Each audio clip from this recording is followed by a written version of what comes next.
শিকদারের এগেনস্টে অভিযোগ 1971 সালে অন্যায় করেছিল দেলোয়ার শিকদার, তার এগেনস্টে অভিযোগ দায়ের করা হলো 2009 সালে। বিকজ 1971 সালে যে লোকটা পাপ করছে, মানুষ খুন করছে, ধর্ষণ করছে, চুরি করছে, অগ্নিসংযোগ করছে, এই মানুষটার অপরাধের এফআইআর করার জন্য 38 বছর দেরি করতে হলো কেন? অপরাধ করেছেন 1971-এ, আর বাংলাদেশের হাইকোর্টে তার এগেনস্টে মামলা রুজু হচ্ছে 2009 সালে। কারণটা কি? পৃথিবীর ইতিহাসে কেউ কি দেখাতে পারবে যে অন্যায় করার 38 বছর পরে অভিযোগ হয়েছে? এবং অভিযুক্ত ব্যক্তি, আমি বারবার বলছি, প্রত্যেকটা কাগজপত্র আপনি খুলুন। আমি মাওলানা দেলোয়ার হোসেন সাঈদীর পরিবারের মানুষের সঙ্গে যোগাযোগ করেছিলাম। আমি ব্যর্থহীন ভাষায় বলছি, আমি জামাত ইসলামীর সমর্থক নই, আমি সিলসিলায়ে ফুরফুরা শরীফের সমর্থক।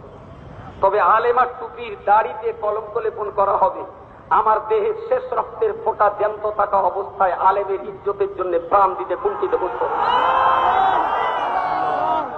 সাঈদী জামাত ইসলামী করে, কে হালিদিস করে, সে বেরেলি করে, কেউ আল্লাহ মজাবি করে, সে গায়ের মুখাল্লিদ কিংবা মোহাম্মদী। আজকে সাঈদী সাহেবের জামাত ইসলামীর পরিচয় আমাদের কাছে বড় পরিচয় নয়। গোটা দুনিয়ার 210 কোটি মুসলমান আল্লামা সাঈদীকে জীবন্ত কোরআন বলে তারা সাক্ষী দিয়েছে।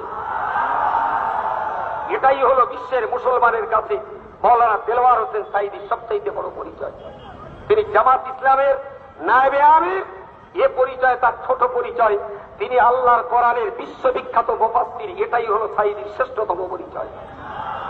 সুতরাং আমি আবার বলছি, আমি সিলসিলায়ে ফুরফুরা করি বলে জামাত ইসলামের একজন আলেমের কাঠগড়ায় তোলা হবে, জামাত ইসলামীদের একজন আলেমের জেলখানায় বন্দী করা হবে, ফাঁসির দড়িতে তাকে ঝুলিয়ে দেওয়া হবে, আর সিলসিলায়ে ফুরফুরা শরীফের মাওলানা হাতে চুড়ি দিয়ে আর পায়ে আলতা পরে নববধূর মতন বসে থাকবে, এটা হতে পারে না।